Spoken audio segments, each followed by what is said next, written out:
Bienvenue pour cet enseignement EPU sur le MitraClip. Le MitraClip est indiqué dans le cadre des insuffisances mitrales. Cette présentation a été réalisée en collaboration avec le docteur Doulguerou, le docteur Lempereur et le professeur Luc Pierrard.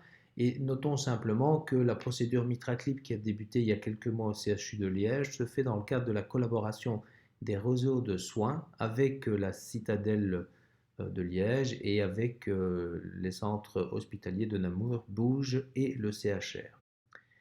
Tout d'abord, un petit rappel de la compétence valvulaire mitrale. Il faut savoir que pour une valve mitrale soit compétente, elle a besoin de différents éléments morphologiques et anatomiques, et tous ces éléments doivent fonctionner correctement pour éviter l'apparition d'une fuite mitrale. On notera d'abord les feuillets valvulaires, l'anneau mitral, les cordages tendineux, le muscle papillaire, le ventricule gauche et l'oreillette gauche. Bien sûr, ceci c'est essentiellement la géométrie ventriculaire et la fonction, il en est de même que pour l'oreillette. Mais toute anomalie à un des niveaux, sur le plan morphologique ou anatomique, peut conduire à l'apparition d'une insuffisance mitrale. Cette insuffisance mitrale, lorsqu'elle existe, est associée à une surcharge en volume du ventricule gauche. Cette surcharge en volume du ventricule gauche va elle-même s'accompagner de modifications qui sont appelées à la fois structurelles ou morphologiques et à la fois hémodynamiques et puis, in fine, fonctionnelles. Alors, hémodynamique, c'est simple, c'est une augmentation des pressions intracavitaires situées essentiellement au niveau de l'oreillette gauche et donc on a une augmentation des pressions de remplissage, progressivement une dysfonction diastolique, etc. Au niveau morphologique, il existe un remodelage du ventricule gauche qui va se dilater. Cette dilatation domine au départ sur le volume télédiastolique et puis ultérieurement va également toucher le volume télésystolique. Et quand les deux volumes sont atteints, il y a une chute de la fraction d'éjection. Donc dans un premier temps, la compensation physiologique, c'est pour maintenir le volume d'éjection systolique et la fraction d'éjection. Lorsque la surcharge volémique persiste depuis très longtemps et qu'il existe une anomalie de la fonction contractile myocardique, alors on a une chute de la fraction d'éjection. En ce qui concerne les répercussions sur le cœur droit, l'augmentation des pressions au niveau de l'oreillette gauche, il y a une transmission passive qui va se faire au niveau du lit pulmonaire, et donc une hypertension artérielle pulmonaire qui va s'installer, et puis progressivement une dilatation des cavités droites avec des signes de décompensation cardiaque droite qui peuvent survenir dans le décours de la maladie. Sur le plan étiologique, on distingue deux types de pathologies mitrales. Ce qu'on appelle la pathologie secondaire. Cette pathologie, il n'y a pas d'anomalie au niveau des feuillets valvulaires en ce qui concerne la structure, mais l'insuffisance mitrale résulte essentiellement d'une modification géométrique ou d'un remodelage du ventricule gauche qui va entraîner par le déplacement des muscles papillaires une déformation géométrique de la valve mitrale, une déformation qu'on appelle en tenting, en forme de tente. Et cette déformation, cette traction des feuillets valvulaires vers l'apex du ventricule gauche donne naissance à une fuite mitrale. La forme primitive ou primaire est différente parce qu'elle se caractérise par une anomalie intrinsèque des feuillets valvulaires, voire de l'appareil sous-valvulaire, voire de l'anneau, des calcifications. La forme la plus fréquente, c'est quand même le prolapsus valvulaire sur maladie dégénérative. Et dans ces conditions-là, la fuite mitrale est reliée à l'anomalie intrinsèque de la valvule mitrale. En ce qui concerne l'impact sur la survie, il est clair que dès qu'il existe une insuffisance mitrale, indépendamment de sa sévérité, on a un prix à payer. Ce prix à payer se manifeste essentiellement d'abord sur la survie. Vous voyez que c'est la survie qui est normalement attendue d'une population générale du même âge, appariée pour le sexe, etc.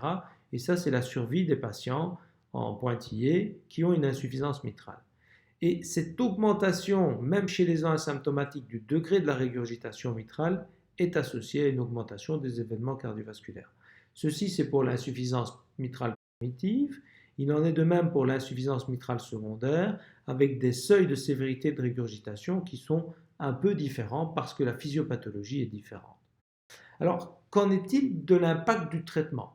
L'impact du traitement est simple. Si on prend la survie attendue en termes de réparation valvulaire dans une population générale, on remarque que la survie attendue de la population générale est à peu près similaire à la survie observée en cas de réparation valvulaire.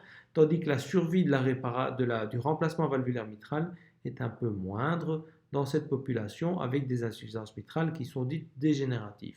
En d'autres termes, le chirurgien a tendance à réparer la valve mitrale plutôt que la remplacer, ce qui a un impact positif sur la survie des patients et qui ramène presque la survie des patients à ce qui est attendu dans la population générale. D'où l'idée générale de dire il faut préserver la valvule mitrale. Et certains se sont attachés à développer des techniques autres que la chirurgie pour essayer d'apporter un geste de correction de la régurgitation mitrale. Et une de ces techniques qui, elle, est reconnue actuellement scientifiquement, qui a été étudiée, c'est l'utilisation du MitraClip. C'est une technique percutanée qui se base sur le modèle d'Alfieri. Donc Alfieri, c'est un chirurgien de Milan qui lui a proposé ce qu'on appelle le edge-to-edge, c'est-à-dire une suture bout à bout de deux parties de la valve mitrale, essentiellement A2 et P2. Vous savez que la valve se divise en plusieurs segments. On a ce qu'on appelle trois segments, P1, P2, P3, c'est la même chose au niveau de la valve antérieure, A1, A2, A3. Et donc, en réalisant une suture, on rapproche les bouts, c'est-à-dire les feuillets mitraux antérieurs-postérieurs bord à bord, et on réduit l'insuffisance mitrale. Alors, les techniciens ou les ingénieurs se sont dit, pourquoi pas faire quelque chose de similaire en mettant quelque chose qui est un clip qui va rapprocher les deux feuillets valvulaires et qui va permettre à ce moment-là de réduire la fuite mitrale. Donc, le MitraClip est indiqué dans certaines conditions. Tout d'abord, il faut que le patient ait une fuite mitrale sévère. Il faut qu'il soit symptomatique.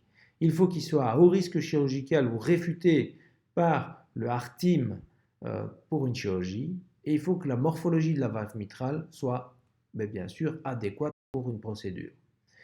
Donc, dans l'évaluation complémentaire, qu'est-ce qu'on fait? La première évaluation, c'est une échographie par voie transthoracique, où on a toute une série de critères, notamment morphologiques, sur le plan du mécanisme, de la fonction et de la sévérité. Et puis, on doit aller au-delà parce qu'on doit être certain que la procédure peut être appliquée, et donc il est nécessaire de réaliser en pré-procédure une échographie par voie transœsophagienne, qui va nous donner elle-même plusieurs renseignements au-delà de la morphologie valvulaire mitrale, c'est-à-dire c'est faisable ou pas selon certains critères. L'échotransœso va également nous indiquer la possibilité d'avoir une ponction du septum interauriculaire, et vous verrez dans la procédure que c'est extrêmement important. Cette ponction du septum interauriculaire, le site de ponction doit être à une distance pas trop grande de la valvule mitrale pour pouvoir permettre au système, bien sûr, d'aller agripper les feuillets mitraux. Quelles sont les contre-indications à la procédure? Ce sont des contre-indications qui sont conventionnelles, essentiellement toutes les séquelles valvulaires importantes, toutes les rétractions de feuillets, comme on peut voir par exemple dans la maladie rhumatismale, des prolapsus qui sont extrêmement sévères et importants, et dans toutes les autres caractéristiques, les gens qui ne peuvent pas avoir des anticoagulants ou ceux qui ne peuvent pas avoir d'échographie par voie transœsophagienne. Alors, la procédure, elle se fait sous anesthésie générale. C'est une approche transfémorale, donc c'est une ponction fémorale veineuse. Et puis, ça se fait sous contrôle transœsophagien.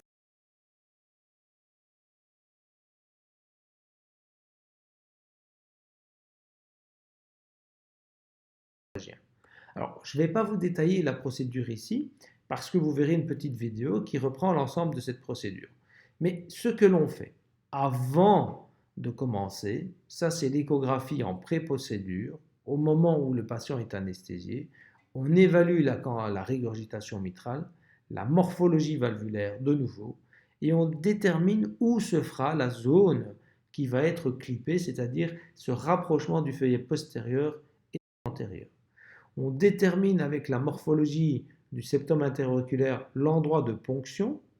La ponction septale se fait, le système est avancé progressivement, il arrive au niveau de l'oreillette gauche, il est dirigé vers la valvule mitrale, le système est dirigé alors à ce moment-là vers la zone de régurgitation, on le place dans le ventricule, on clippe les feuillets mitraux et lorsque les résultats sont satisfaisants, les clips sont délivrés.